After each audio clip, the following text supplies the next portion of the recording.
Cette émission est une présentation de la Caisse Desjardins des Bois-Francs.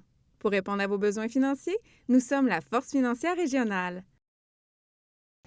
À Plaisir et Vin, cette semaine, nous recevons Mme Annie Bellecourt de la FADOC.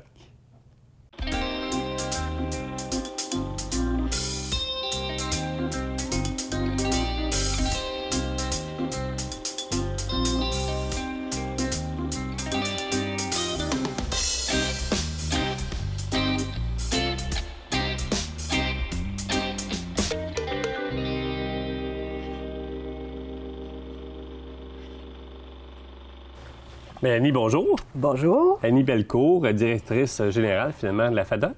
Oui. Centre du Québec. Centre du Québec, oui. Au début, je pensais que c'était juste Victoriaville, mais c'est pas ça du tout, là. C'est vraiment Centre du Québec. Oui, Centre du Québec. Comment ça va? Très, très bien. Très bien. Malgré la pandémie, on fonctionne sans dire normalement, mais à fond de train sur d'autres dossiers, en fait. Oui, beaucoup de choses en plan. On va en parler d'ailleurs tout au long de l'émission, je pense, un peu de ce qui s'en vient. La FADOC, ça regroupe qui? Il faut savoir que moi, j'ai ma carte. D'accord. Donc, c'est pas la Fédération de l'art d'art du Québec, nécessairement, là. On n'est pas... Je vous dirais à la base, oui, c'est l'acronyme, c'est Fédération de l'âge d'or du Québec.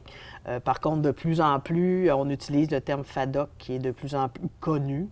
Les gens âge d'or 50 ans, parce qu'il faut se dire que c'est le plus grand regroupement des 50 ans et plus au Canada. Donc, c'est sûr qu'à 50 ans, je fais partie de l'âge d'or. J'adore. 50 ans et plus, j'adore.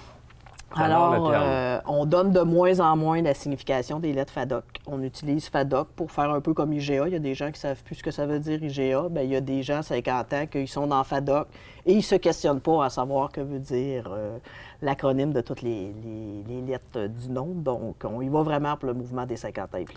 Et on en parlait un peu tout à l'heure. Les gens s'associaient à la FADOC avant ça pour avoir des rabais. On a des rabais au niveau des assurances, au niveau de différents restaurants. Différents commerces. Mais on sait que maintenant, une association qui peut être faite aussi avec un mouvement.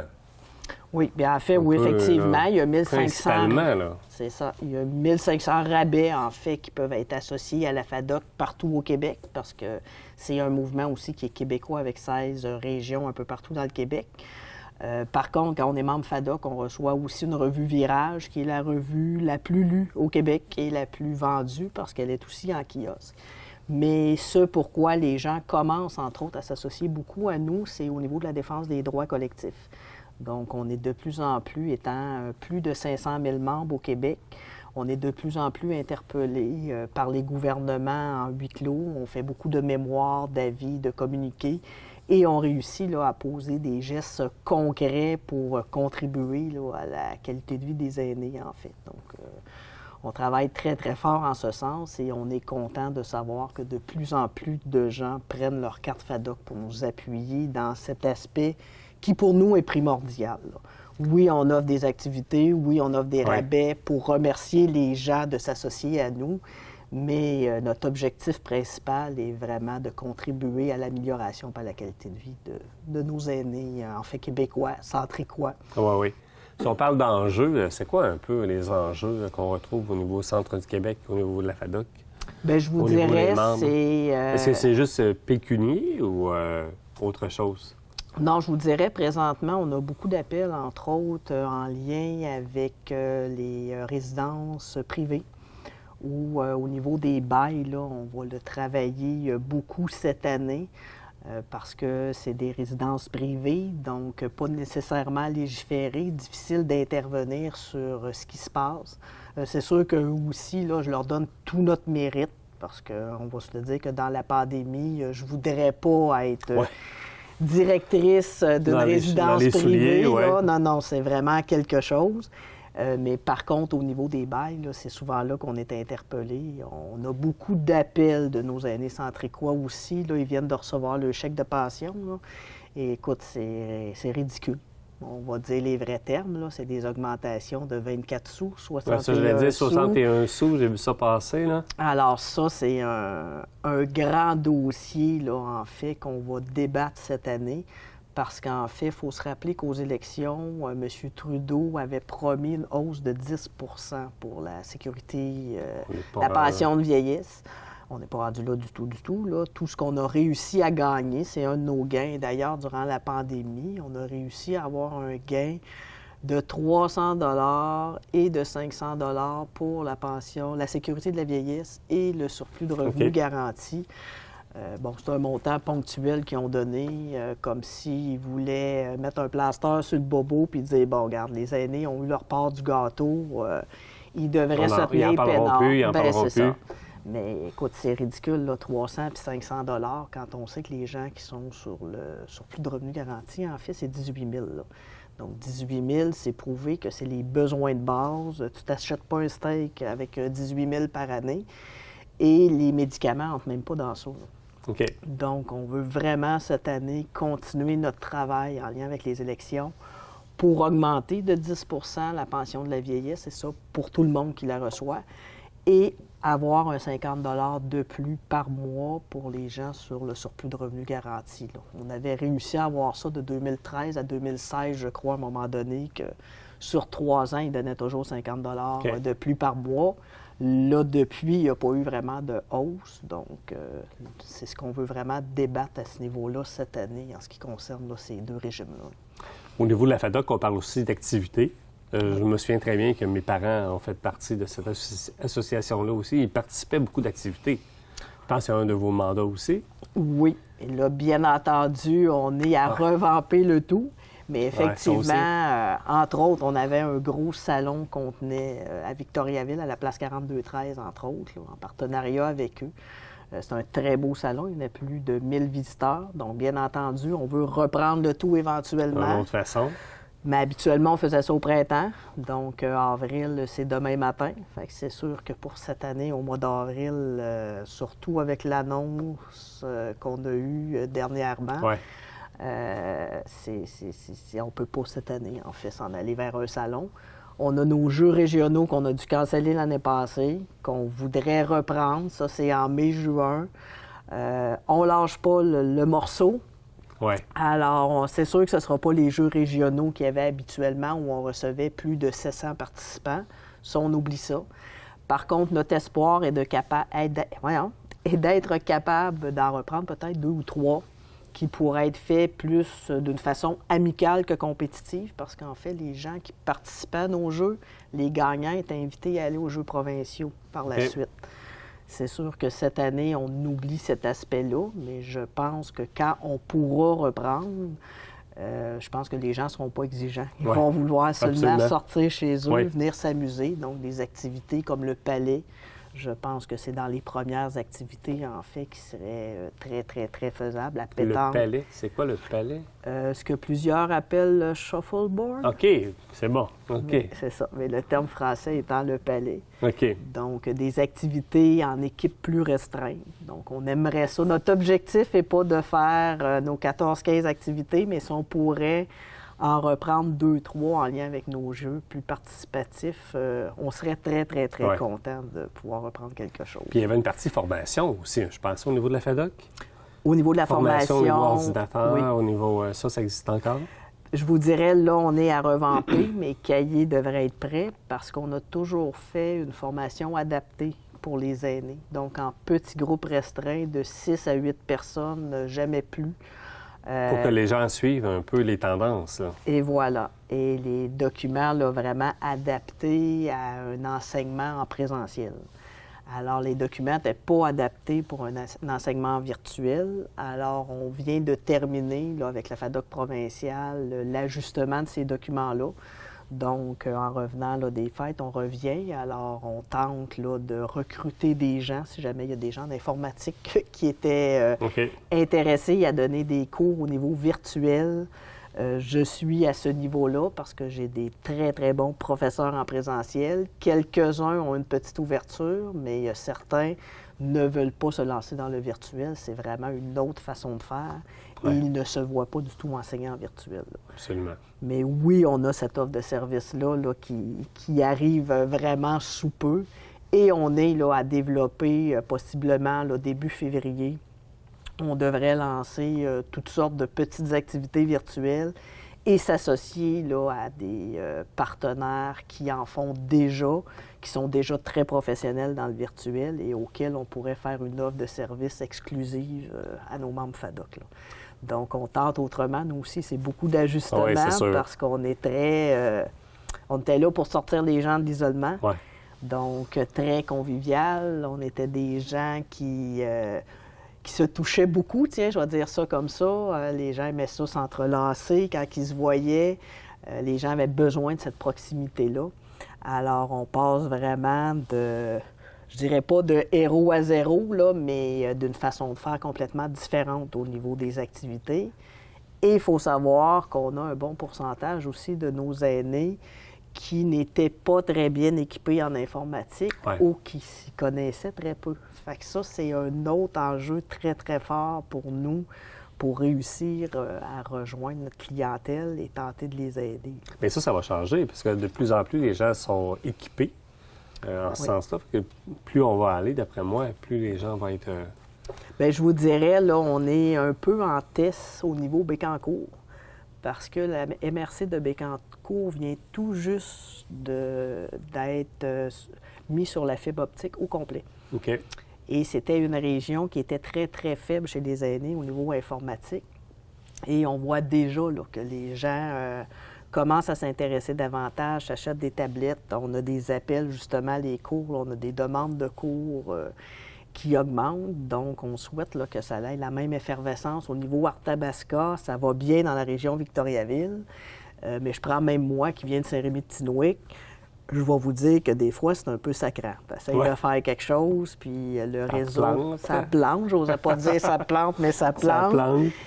Fait que c'est sûr que l'aîné qui commence, qui sait pas que ça plante, il s'attribue à lui le fait que ça dysfonctionne. Fait que ça l'amène un stress et un découragement pas le fun, en fait. Là. Et plus simple, on pourrait donner un cours plaisir et vin, ça, hein, pas un ordinateur pour ça. Là. Mais ça, on pourrait tenter quelque chose de virtuel sur le plaisir et vin, bien oui. On s'en reparlera. Oui. Sinon, nos aînés, comment ça a été 2020 et comment sera 2021? Est-ce qu'on envisage ça un peu? Puis si on regarde le passé un peu, là, depuis le mois de mars dernier, là. Bien, je vous dirais au mois de mars... Comment ils sont, ces gens-là? Bien, je vous dirais c'est en dents de scie.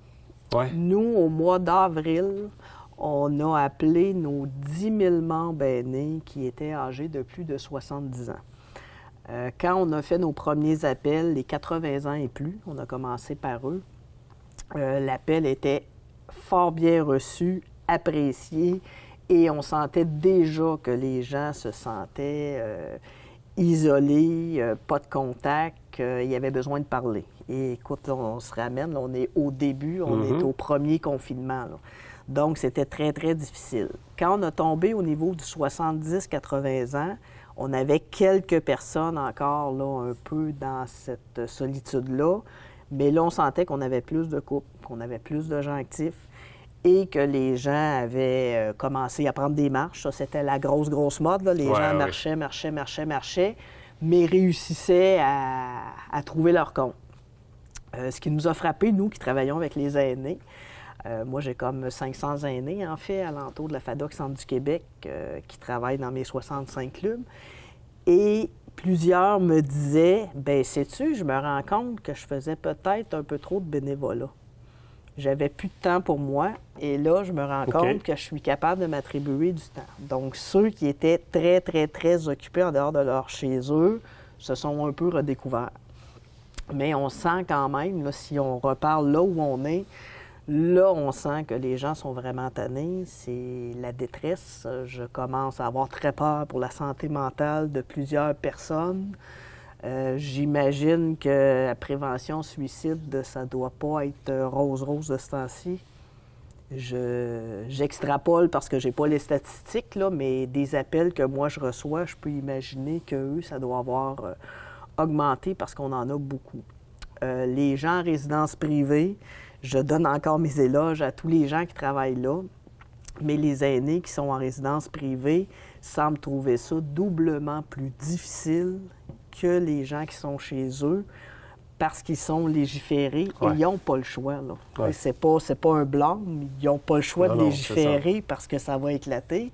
Mais les aînés qui sont là ont un espace de manœuvre qui, pour plusieurs, parce qu'il y a quelques résidences qui ont réussi à maintenir, c'est ça.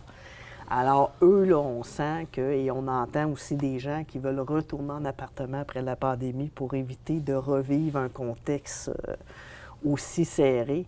Alors, on sent là, aussi beaucoup de détresse. Et ceux qui sont seuls, bien entendu, là, c'est pire que pire, là, parce que là, ils ne peuvent plus aller s'asseoir dans le centre d'achat. Ils peuvent...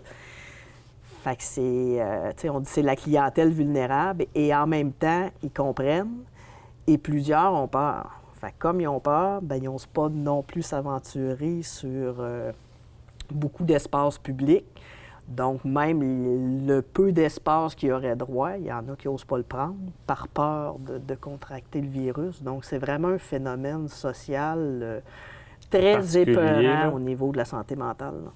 Et je le sens. Je le sens même au niveau de mon équipe de travail. J'ai une équipe de travail très, très dynamique. Mais on est beaucoup en télétravail, donc ça aussi, ça devient de l'isolement. On est habitué d'avoir les bureaux pleins. Nous autres, il y a tout le temps plein de monde qui sont là. Alors, l'équipe de travail a besoin, elle aussi, là, d'un soutien dans tout ça pour continuer à performer puis de développer pour rendre le tout le plus agréable possible, en fait, pour nos aînés. Ouais. Est-ce que c'est un souhait un peu, on parle de réalisation en 2021, c'est de travailler en ce sens-là ou comment travailler en ce sens-là ou est-ce qu'on a d'autres souhaits particuliers pour 2021? Bien, je te dirais 2021, on a les souhaits de pouvoir reprendre les activités le plus rapidement possible. Donc, si la vaccination peut vraiment prendre un roulement efficace, on y croit beaucoup et on pense que oui, ça pourrait nous aider à se relancer. Et il va falloir que ça se relance parce qu'on va vraiment avoir, je reviens à santé mentale, mais on va avoir vraiment, oui, ça sera vraiment pas drôle. Et quand on va réouvrir nos portes, bien entendu, on aura à gérer parce que j'ai l'impression que les gens vont vraiment tellement vouloir faire d'activités qu'on va peut-être déborder dans notre offre de service, en fait, parce qu'on a des limites à ce qu'on peut accueillir. En pandémie ou sans pandémie, j'avais déjà des activités qui tombaient à guichet fermé. Alors, c'est sûr qu'à ce niveau-là, on devra redoubler d'ardeur pour réussir à combler ce besoin-là qui, je pense, va être immense. Là. Est-ce que les cours, les formations se donnent tous au même endroit ou dans différents locaux, espaces de la ville? En fait, la majorité des cours se donnent aux 40 rue Alice à Victoriaville. Okay. Mais à quelques clubs à l'occasion qu'on se déplace pour aller donner des cours directement là-bas. Est-ce qu'on a des partenaires qui sont associés un peu à la FADOC? Oui, on a bien entendu notre plus gros partenaire, c'est Intact Assurance et SSQ. Ah oui? Assurance Vie. Donc, Intact donne vraiment des rabais incroyables. On ne se cachera pas que beaucoup de gens adhèrent à la FADOC en lien avec le rabais qu'ils ont sur leur assurance auto ou habitation. Donc ça, c'est vraiment un très, très grand partenaire financier aussi, je vous dirais. Là, il nous aide beaucoup. J'ai le groupe Forget, qui est aussi avec nous, qui est un grand partenaire, lui aussi, financier, et qui offre des tests auditifs là, gratuitement là, aux gens de la FADOC. On était beaucoup aussi en lien avec le Buffet des Continents. Mais là, le Buffet des Continents, on le laisse respirer un peu parce que c'est ça. C'est plus tranquille. Et on avait une agence de voyage, en fait, qui était Voyage Expression Voyage, qui offrait là, vraiment de très, très beaux rabais. On est après là, reprendre contact avec lui pour recommencer des capsules virtuelles en lien avec le voyage, pour faire voyager nos gens autrement. Virtuellement. Parce que lui est encore près de nous, mais lui aussi, là, c'est des temps qui sont pas faciles au niveau du voyage, mais il se relève et là, il va reconstruire des choses avec nous. Là. Et quand on parle de financement, de votre côté, association, c'est quoi? C'est les membres seulement, les cartes de membres principalement? Ou vous êtes, êtes-vous un OSBL? Oui, on est un OSBL. Okay. Beaucoup, bien entendu, des cartes de membres, parce que, tu vois, moi, je suis à peu près à 25 000 membres au centre du Québec. Donc, oui, il y a un bon financement qui provient des cartes de membres. Je vous dirais à peu près 50 % de notre financement. Outre que ça, bien, les grands partenaires nous donnent aussi des montants financiers. Et on va toujours se chercher là, des subventions. Entre autres, il y a le programme CADA. Cette année, il y a eu la Croix-Rouge, entre autres, là, qui nous a aidés là, sur certains programmes. Okay. Donc, on a des programmes exclusifs. Là, tu vois, j'en ai un présentement qui est Histoire de penser, qui roule à plein, comme on dirait. Là, on est vraiment Histoire de penser, qu'est-ce que c'est? C'est un programme un peu philosophique où, à la base, c'est Caroline McCarthy qui s'occupe de ce programme-là. Elle débute souvent avec la lecture d'une mini-histoire. Et de là, les gens du groupe suggèrent des questions. Et les gens partent sur la question et là, échangent. Comme par exemple, ça peut être qu'est-ce que l'espoir? Qu'est-ce que la liberté? Donc, des sujets souvent un peu ouverts, flous, mais ouverts quand même, là. Puis qui amènent des définitions et des divergences d'opinion. Donc, souvent, ça amène les gens à se voir dans l'échange, à se voir dans la communication. Ça l'aide à la résolution de conflits, même, je vous dirais. On l'a fait avec certains clubs, les CA de clubs, qui avaient plus de difficultés au niveau des communications, et ça l'a aidé. Et c'est fort populaire. C'est un peu parler pour parler, mais c'est sur des sujets intéressants là, qui touchent la société. Et c'est vraiment incroyablement populaire. On ne peut même pas en faire la promotion parce qu'on est pratiquement tout le temps sold out avec une liste d'attente.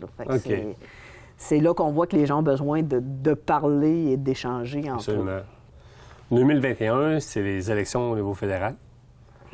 C'est un bon pendant pour vous. Oui. J'imagine. Vous écoutez vraiment qu'est-ce que nos politiciens ont à dire. Oui, c'est sûr qu'on écoute énormément ce qu'ils ont à dire. Et entre autres, on veut vraiment, là, en 2021, nous axer sur l'augmentation de 10 du surplus de la sécurité de la vieillesse et du 50 $ par mois, là, comme je disais tantôt. Mais on veut aussi travailler beaucoup au niveau des fonds de pension, au niveau de la loi de la faillite et de l'insolvabilité, parce que plusieurs industries ont fait faillite et qui sait comment il y en aura à cause de la pandémie aussi. Ouais. Et on veut vraiment que les fonds de pension soient protégés parce que c'est pas de l'argent qui appartient directement à l'entreprise, en fait, c'est de l'argent que les employés ont donné. Donc, pour protéger les aînés qui sont à la retraite, pour éviter qu'ils soient obligés de retourner sur le marché du travail, bien, on veut vraiment que ce soit mis prioritaire en cas de faillite et protégé et que cet argent-là s'en aille pas aux créanciers, en fait. Et j'imagine que vous êtes un peu la chasse gardée, un peu de ce que nos politiciens nous promettent. Oui, énormément, parce que c'est sûr que on émet toujours des mémoires et des avis sur ce qu'ils promettent, sur ce qu'ils souhaitent, et par la suite, on s'exprime assez facilement dans les médias sur les bons coups et les mauvais coups. D'ailleurs, il y en a eu un bon coup, là, fin décembre. Ils ont permis aux pharmaciens de pouvoir enfin, là, ça débute le 25 janvier.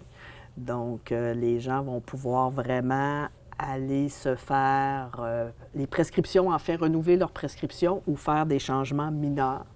Le pharmacien va pouvoir le faire sans qu'il passe chez leur médecin, et ce, gratuitement. Parce qu'il le faisait, mais c'était les mieux nantis qui pouvaient parce qu'il fallait défrayer les coûts de pharmacien pour pouvoir l'obtenir. Là, maintenant, ça va être gratuit, donc on vient d'obtenir ça. Et le 100 millions là, qui a été injecté aussi au niveau des soins à domicile. Donc, ça aussi, on a eu ça au mois de novembre. Alors, ça, on était très, très, très contents de ce gain-là aussi de 100 millions. On en veut un peu plus. On est peut-être un peu gourmand, mais en fait, c'est qu'il y a le regroupement de la coopération de développement économique. Les pays qui en font partie mettent à peu près 1,7 % de leur produit intérieur brut en soins à domicile. Nous, au Québec, on est à 1,3. Le 100 millions va nous augmenter un peu, mais on souhaiterait là, pouvoir atteindre la même moyenne que les pays qui font partie de ce regroupement-là. OK. Donc, ça aussi, pour nous, là, c'est quelque chose là, de fort important. Là. On veut, bien entendu, au niveau des soins à domicile, s'assurer que tous nos gens qui ont des besoins puissent avoir réponse parce que durant la pandémie, beaucoup de services ont été coupés. Ouais. Donc, il y a vraiment là, un gros roulement à reprendre là, à ce niveau-là. Et c'est sûr qu'on va être les chiens gardés beaucoup des ratios patients à l'avenir dans les CHSLD, dans les hôpitaux. On lève notre chapeau aux gens qui travaillent dans ce domaine-là encore. Écoute, c'est épuisant, on ne peut pas leur demander plus. Mais une fois le tout retombé, il faudra vraiment que le gouvernement mette en branle des choses, des solutions pour s'assurer qu'on ne revivra plus ce qui s'est passé dans les CHSLD. Donc ça, vraiment, Dans nos autres débats, on veut aussi, on est beaucoup pour ceux qui ont moins d'argent, mais on s'est rendu compte qu'au niveau des dents, beaucoup de problématiques chez les aînés. Donc, on veut des subventions pour des prothèses dentaires, pour des auditifs. On part de loin, quand même. Oui, vraiment, là, il y a un gros travail à faire, mais la population aînée a tellement augmenté en peu d'années que c'est sûr, pour les gouvernements, il y a des choses qui étaient peut-être moins attendues à ce niveau-là, où ils n'étaient pas bien préparés à ça. Je ne sais pas si on peut répondre à ça, mais 50 ans et plus, ça représente quoi au niveau pourcentage de la population? J'ai pas le chiffre. J'ai pas le chiffre exact en tête présentement, mais si je me trompe pas, au niveau du centre du Québec, on est dans les 40 quelques pourcents. Là. Quand même. On est là, la Mauricie, entre autres, là, parce qu'on est souvent, nous, c'est dur d'avoir des statistiques centre du Québec, parce qu'on est souvent ensemble, centre du Québec, Mauricie. Oui. La Mauricie étant une des régions les plus vieillissantes au Québec, entre autres. Là. Bien, c'est bien, beaucoup de choses à dire, beaucoup de choses à faire. Oui. Il ne manquerait pas de travail pour 2021, je suis certain. Pas du tout. Vous n'aurez même pas le temps de voyager. Moi, je vous souhaite un voyage dans le monde du vin. Pourquoi pas un voyage en Europe, par exemple, une croisière dans les vignobles de la France, ça pourrait être le fun? Oui, je vous dirais que c'est dans mes projets futurs. Ah, c'est bon. On y avait déjà passé. Ça va recommencer à un moment donné, les voyages. On va y revenir, c'est certain. Aujourd'hui, on se promène du côté de l'Italie. Ça aussi, il y a des très belles régions. Il faut savoir que l'Italie, c'est l'endroit où on produit du vin à la grandeur du pays. Alors, on déguste un vin italien. On peut déguster? Oui, certainement. J'en bois beaucoup, là, mais...